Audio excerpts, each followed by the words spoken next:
Hello students, हमारे YouTube channel में आपका हार्दिक स्वागत है। तो चलिए आज हम लोग पढ़ेंगे क्लास 10th का एक बड़ा ही इम्पोर्टेंट क्वेश्चन जो कि आप लोगों की किताब में विद्युत चैप्टर से लिया गया है। यह क्वेश्चन न केवल आपके स्कूली एग्जाम बल्कि बोर्ड एग्जाम के साथ साथ अन्य कॉम्पिटिटिव एग्जाम के लिए भी काफ़ी महत्वपूर्ण है।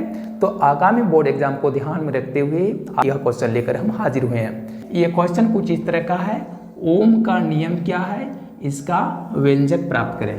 ठीक है, तो ओम का नियम देखिए यहाँ लिखा हुआ है, किसी चालक का तापमान अपरिवर्तन रहने की स्थिति में, ख्याल रखिएगा, किसी भी चालक परिपथ में अगर कंटिन्यू धारा का प्रवाह होते रहे तो चालक परिपथ में प्रतिरोध की वजह से कुछ न कुछ तापमान में फेरबदल हो जाता है। यानी कहने का मतलब है उस परिपथ का तापमान पहले की अपेक्षा बढ़ सकता है।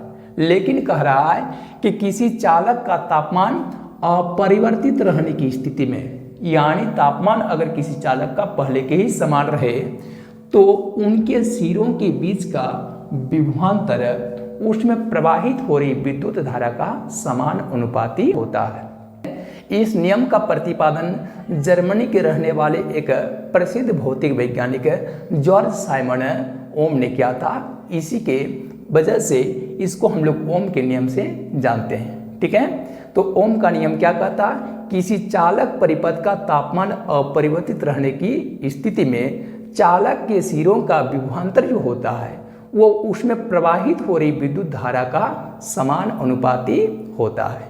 ठीक है, याद देकर आप क्या कर सकते हैं, यहाँ पर चालक के सिरों का बीच का विभवांतर यानी V वह समानुपाती हो जाता है किसका, उसमें प्रवाहित हो रही विद्युत धारा I का।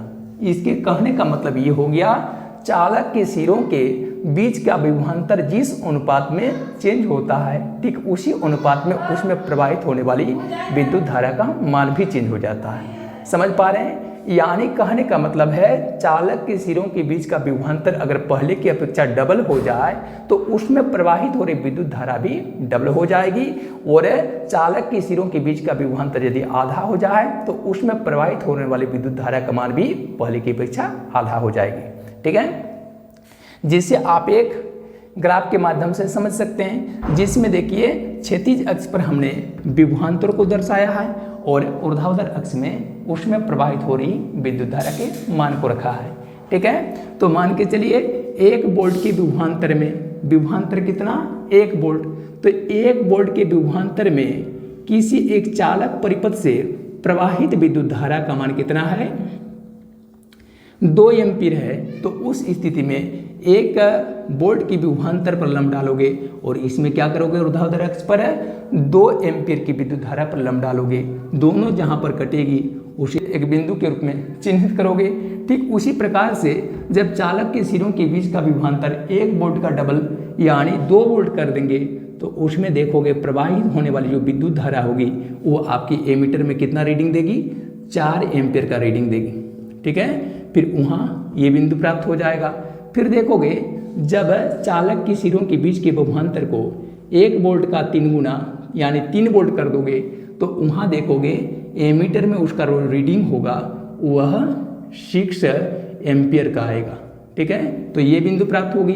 उसी प्रकार से चालक के सिरों के बीच के विभवांतर को जब 4 गुना करते हुए 4 वोल्ट कर देंगे तो उस परिपथ में जुड़ा हुआ एमीटर का जो रीडिंग होगा वो कितना आ जाएगा, 8 एम्पीयर का आ जाएगा। ठीक है, अब इन बिंदु को लेकर जब इसे हम लोग जोड़ेंगे तो इससे क्या होगा, एक आलेख खींचा जा सकेगा और यह आलेख किसका होगा, परिपथ के सिरों के बीच के विभवांतर और उसमें प्रवाहित होने वाली विद्युत धारा का होगा। ठीक है, और ये जो आलेख प्राप्त हो गया वो आपको एक सरल रेखा के रूप में प्राप्त हो गया।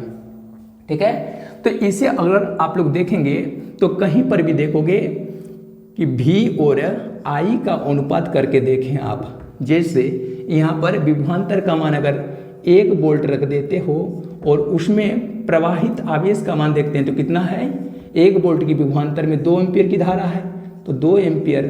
फिर देखोगे यहाँ पर जब उसके सिरों का विभवांतर 2 वोल्ट कर देते हो तो 2 वोल्ट, तब उसमें प्रवाहित होने वाली विद्युत धारा का मान कितना हो जाता है, 4 एम्पीयर हो जाता है। फिर देखोगे उसके सिरों के बीच का विभवांतर जब 3 वोल्ट कर देते हैं तो चालक के सिरों के बीच का विभवांतर जब 3 वोल्ट होता है तो उसमें प्रवाहित विद्युत धारा का मान कितना हो जाता है, 6 एम्पियर हो जाता है। फिर देखोगे चालक के सिरों के बीच का विभवांतर जब 4 वोल्ट कर देते हैं तो उसमें प्रवाहित विद्युत धारा का मान कितना हो जाता है, 8 एम्पियर आ जाता है। फिर इनका सरल आनुपातिक मान जब प्राप्त करेंगे तो देखोगे इनका आनुपातिक मान एक ही समान प्राप्त होता है। जैसे 1 और 2 का सरल आनुपातिक मान 1/2 होगा, क्योंकि इसमें अंश में काट-छांट नहीं की जा सकेगी। अब 2/4 में करोगे तो 2 1 के 2, 2 दूनी 4, इसमें भी देखिए 1/2 का अनुपात प्राप्त हो गया। 3/6 का सरल अनुपात प्राप्त करोगे, इसमें 1/2 का अनुपात प्राप्त होगा।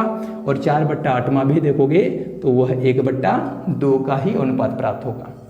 इसलिए हम क्या लिखेंगे, विभवांतर जो है वो समानुपाती है I का, या फिर अगर हम लोग कहेंगे V का, यानी चालक के सिरों के बीच के विभवांतर का यदि अनुपात करेंगे हम लोग उसमें प्रवाहित विद्युत धारा से, तो हमें एक स्थिर अंक या फिर नियतांक प्राप्त हो जाएगा, एक कांस्टेंट नंबर प्राप्त हो जाएगा। और उस कांस्टेंट नंबर को हम लोग R से निरूपित करेंगे, ठीक है। और जहाँ पर R का मतलब क्या है, जहाँ R इक्वल टू क्या है, R इक्वल टू है चालक परिपथ का प्रतिरोध, ठीक है, चालक परिपथ का प्रतिरोध, ठीक है। तो याद देकर आप कर सकते हैं V/I इक्वल टू R प्राप्त हो गया, या फिर चाहेंगे तो इसको हम लोग बाय क्रॉस करके अन्य रूप में प्राप्त करेंगे तो क्या हो जाएगा, V/1V, यानी विभवांतर बराबर है I/R, यानी IR, जहाँ पर V का अर्थ क्या है, तो जहाँ पर V का अर्थ है चालक के सिरों के बीच का विभवांतर, I का मतलब है प्रवाहित विद्युत धारा, और R का मतलब है प्रतिरोध या फिर रेजिस्टेंस, ठीक है, समझ पाए। तो ओम के नियम से हमें कौन सा व्यंजक प्राप्त हो गया, V/IR कहें या फिर V/I = R कहें। उम्मीद करते हैं आप लोगों को ये कॉन्सेप्ट अच्छी तरह से समझ में आ गया होगा। ठीक, नेक्स्ट रोज में इसी प्रकार से इंपॉर्टेंट कॉन्सेप्ट लेकर आपकी सेवा में हम दोबारा हाजिर होंगे। फिलहाल आज का क्लास यहीं पर ओवर करते हैं। Thank you, all the best.